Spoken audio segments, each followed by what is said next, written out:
Жақсы бауыр, отын жарғанға жатылып алған екенсің. Қалай? Қашан көшіп келдіңдер? Биыл көшіп келдіңдер ме? Қай жерден көшіп келдіңдер? Түркістан облысы Қарасу ауылынан көшіп келдік қой. Түркістан Қарасудан, Аха. Қалай үйірлесіп қалыңдар ма үшеге? Иә, үйірлесіп қалдық. Мына біз материалға табылмайтын керемет ағаш отындар, қайыңдарымыз, сендер отынға жағып қандай жырғап жасына әдемі. Ауа райы суық болып жатқан жоқ па? Үйірлесіп қалыңдар ма? Үйірлесіп қалдық. Қатты суық емес. Қандай айырмашылық бар енді Түркістан менен осы жерде мына Шалақын ауылының? Бұяқта таза ауа. Таза ауа, әдемі. Қандай әдемі жерден өзеннің бойында, Сарқараманың бойында, мына жерге ағаш отын жағып, мынау деген бір әулиенің тұра ғой, керемет екен. Жақсы, қоныш жайлы болсын бауыр. Рахмет. Сау сәлемет тұрдыңыздар ма, ардақты ағайындар? Біз Жолаушылар ақпарат орталығының солтүстік Қазақстанда жүргенін жақсы білесіздер. Біз әзір Шалақын ауданында жүрміз, солтүстік Қазақстан облысының. Енді осында келген ағайындардың, қандастардың тұрмыс тіршілігін көрсетіп, кейін келетін ағайындарға осында жұмыс бабымен жүргенімізді және бір ескерте кеткіміз келеді. Біз әзір осы Сергеевка аты? Біз әзір Сергеевка аудан орталығы енді мына Шалақынның осында келдік. Осында қоныстанған біздің қандастарымыз, ауылдастарымыз көп.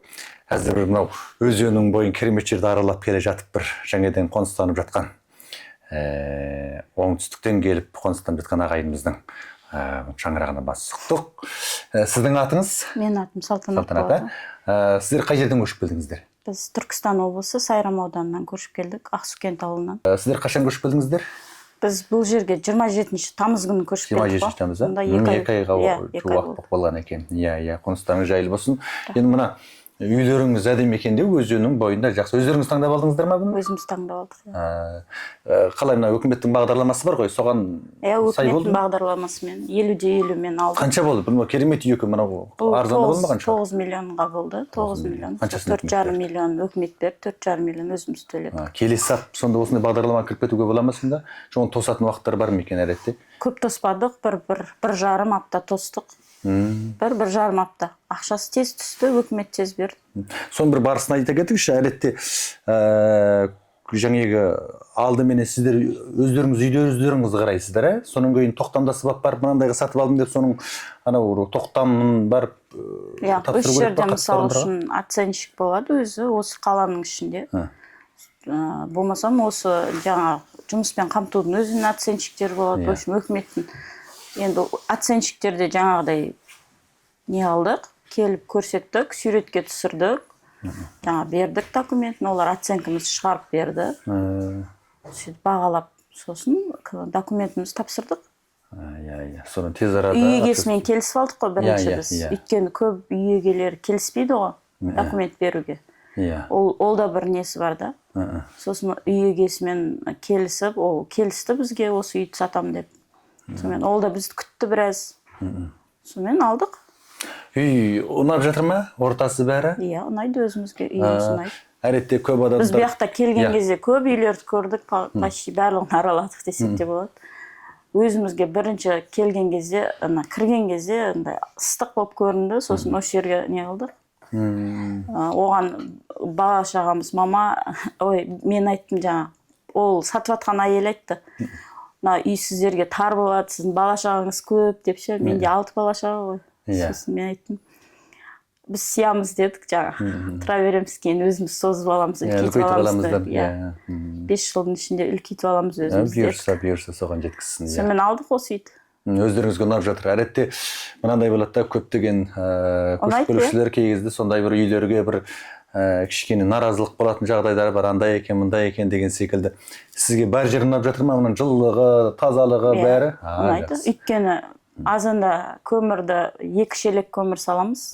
Кешке дейін ысып тұр, үй көріп тұрсыздар өздері. Үй жылы болды бізге. Біріншісі жаңа тазалық жағынан жақсы болды. Сосын шықсаң природа. Әдемі сарқырама екен, сарқырама, есілдің өзені, есіктің өзінде. Өзімізге ұнады, сосын келген кезде көршімізде ұнады, көршілерді көрдік бірінші. Көп жерді көрдік бұяқта. Көршілер ұнағаннан кейін аламыз деп шештік. Осы ыстық болды, алдық. Енді оңтүстіктен келген ағайындардың көбімен кездесіп жүрім. Бастысы от жаққанға қиналады. Үш жерге келген соң қазір жоқ қой. Бастысы енді осы бір кемшілігі сол да, басқа артықшылығың бәрі жетеді. Жалғыз минусы сол да оның. Қазір жоқ. Енді от жағады, көмір жағады деген секілді. Сіздерде қалай? Кішкене қиындық сезілмеді ме ол жағы? Жоқ. біз әбден қиыншылық. Ол практикадан өтіп ғой. Бізде, например, барлығын көрсетеміз ғой, мына жақта біз мынандай жерге келдік, күшті, природасы күшті деп ше. Сосын бәрі туысқандарымыз, ой, күшті жер екен, күшті жер. Бізде барамыз бір, мен айтамын, бұл жерде от жағасыңдар десем, қойшы, от жағасыңдар ма, газ жоқ па дейді. Енді газда келеді деп отыр ғой бұйырса 2 жылда. Оғанда жетерміз. Жақсы ғой, өзі әр нәрсеңіз артықшылығы бар. Мынау көмірмен, ағашпенен, чай қайнатқан ғой, чайдың өзі әдемі деп басқа кісілер айтады. Газбен қайнатсам, мынау чай біртүрлі шағырмақ секілді, шала пысқан секілді болып тұрады тамақ деп. Үлкен кісілер рәсми анау ағаш отынға көмірге қайнатқан чай ішетіндер, соған үйреніп қалған үлкен кісілер. Оның өзі артықшылығы бар шығар мүмкін.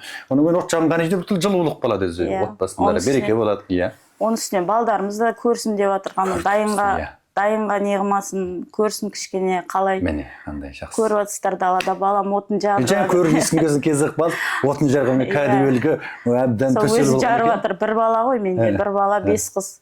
Қыздарым барып тасып жатыр. Сол? Бір жағы балаларды еңбекке тәрбиелеп, ауыл тұрмысын көрген, міне, қандай жақсы. Әр нәрсенің оң жағын қарасаңыз, оң жағынан мүмкіндік бар. Енді кейбір кісілер болсын, отырлаймыз деп көзіміз ашып, анау емханаға бардық дегендер бар. Отырлайып көздер ашып кеткендер бар. Енді ол жақсы жағын біз келгенімізді көріп, көбісі қызығып жатыр. Бізде барсақ па деп қояды. Енді көреміз, енді келіңдер деп жатыр. Ол жақта көбісі квартирада жүреді, например. Оңтүстікте бұндай жағдай жоқ, үй бермейді саған. Соған ана үй жоқтарға бар ғой туыстарымыз, келсеңдерші бала шағаларыңмен осы жерге. Сол күйеуім айтады, ой, олар суыққа шыдай алмайтын шығар деп қояды. Сол шақырып жатыр бәрін, келіңдер деп жатыр. Баспанасы жүргенге қарағанда суық деген үйге тұрады әйір, баспана зато өзің үйің. Біз енді оңтүстікте бір неміз квартирада жүрдік қой. Бізге уже үйіміз болғаннан кейін уже біз қуанып отырдық. Құтты болсын, жақсы болған екен. Жақсылыққа берекеге толсын, әдемі болып. Енді осында басқа туыс-туғандар бар ма? Бұрын көшіп келгендер болмаса? Бізде бұрын көшіп келгенде танысымыз бар, сол Ступинка ауылында тұрады. Олардың да үйін бар көрдік, олардың да жағдайлары жақсы. Қора-қора мал жинап тастаған. Мұғалім болып істейді өзі, күйеуі де сол жерде істейді. Ұнап отыр, олар да жақсы мақтанып отыр, осы жерге келгенімізге шүкір деп.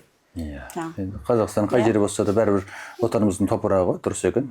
Сіздер енді осында келгеннен кейін кәсіп мәселесі қалай, қай жағынан кәсіптеніп жатсыздар?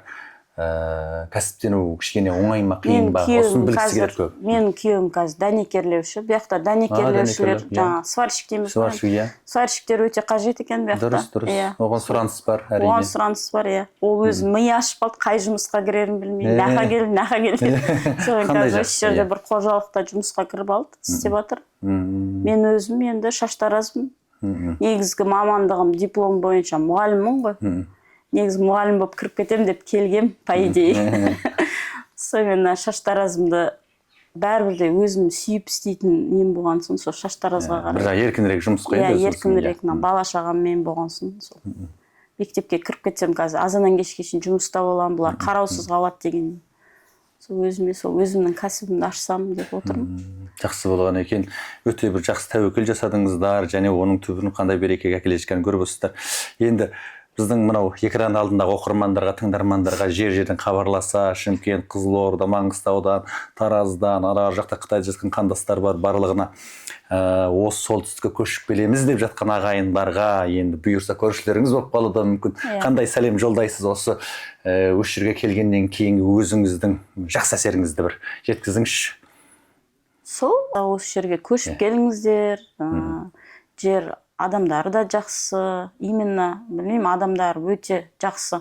Ұнады бізге, барлық жағынан жақсы. Келе беріңіздер, қорықпаңыздар, суық деп айта береді, бірақ суығын әлі көрмедік, енді осы қысты бір өткізіп алсақ, бияқада үйреніп кетерміз.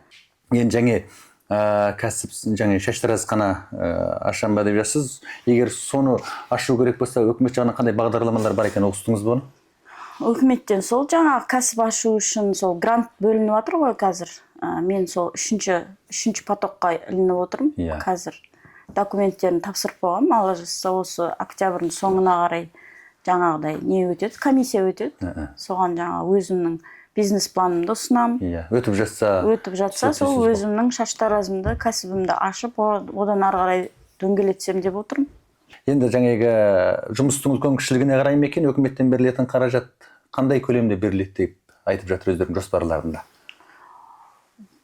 Енді бастапқысы сол 1,5 миллионнан басталмайтын беді өзі гранттардың өзі, иә. Сосын сол гранттың жаңа отчет-подчетін бергеннен кейін уже ары қарай үлкейте бересің ғой, мысалы үшін сен зданияңды үлкейтсең, адам қосымша алсаң, солай емес па грант өзі, өкімет солай бөледі. Көлеміне қарай. Бірақ бастапқысында ол обязательно 1,5 миллион береді. Ол аз ақша емес, 1,5 миллионмен бастауға да болады. 1,5 миллионмен бастайсың. Иә, сондай. Одан кейін өкіметтің жаңағы 2 айлық курсында оқып жатыр балам, автомеханика оқып жатыр. Петропавл қаласында осы 2 жұма болып қалды, иә, оқып жатқанына. Сонда өкіметтің осында келгенде сөзсіз түрде кәсіптендіру керек. Егер оның жаңағы мамандығы жоқ болып жатса, өздері арнаулы оқытады екен де. Өздері оқытып жатыр. Ақысыз оқытып жатыр, не, стипендия төлейді оларға, 40 мыңдай. Квартираны төлеп беріп жатыр. Сол өкіметтің көмегі көп болып жатыр. Жарайды, қадірлі ағайындар, біздің көрермендер, оқырмандар, біз мынау Шалақын ауданында жүрміз. Осында оңтүстіктен көшіп келіп жатқан ағайындардың отбасындамыз. Жаңағы Салтанат ханымның айтқанынан өздеріңіз де түсіндіңіздер. Осындай келген 2 ай болса да үкіметтен жаңағы жәрдем қаражаттарын жарым бағада үйін алып, әлдеқашан орнығып болған, кәсіпке де міне кірісіп кеткен. Осында кәсіпке деген сұраныстар өте жақсы екендігін айтып жатыр. Жаңағы дәнекерлеу кәсібінің өзінде қазір осының жолдасына әзір деген таласып жатыр да, әрбір жаңағы қожалықтар бізге келіпсті деген секілді. Әр жерде кәсіп бар, біз қорқамыз, о жаққа барсақ не істейміз, суығынан қорқамыз, бәрінен қорқамыз, тек біз неге тәуекел жасамаймыз? Осындай жақсы орта келіп, анау о жақта жүріп, жаңағы суықтан қорқып жүргенше, о жақта жүріп, квартира жалдап жүргенше, осында келіп баспаналы болып жүрген деген адам өмірге келген бірінші ең бір ойлайтын баспанасы. Баспана болған соң барлық дүние құралады, оның берекесі болады дүниенің деген секілді. Жақсы, рахмет. Біздің егер осы түсірілімдер ұнап жатса, астына жеп жазыңыздар, біздің каналға тіркеліңіздер, басқаларға жіберіңіздер. Сіздер үшін жасап жүрген біздің бодаушы жұмысымызды тек қана сіздердің осы қолдауларыңыз арқылы біз сезінеміз. Рахмет, сау болыңыздар.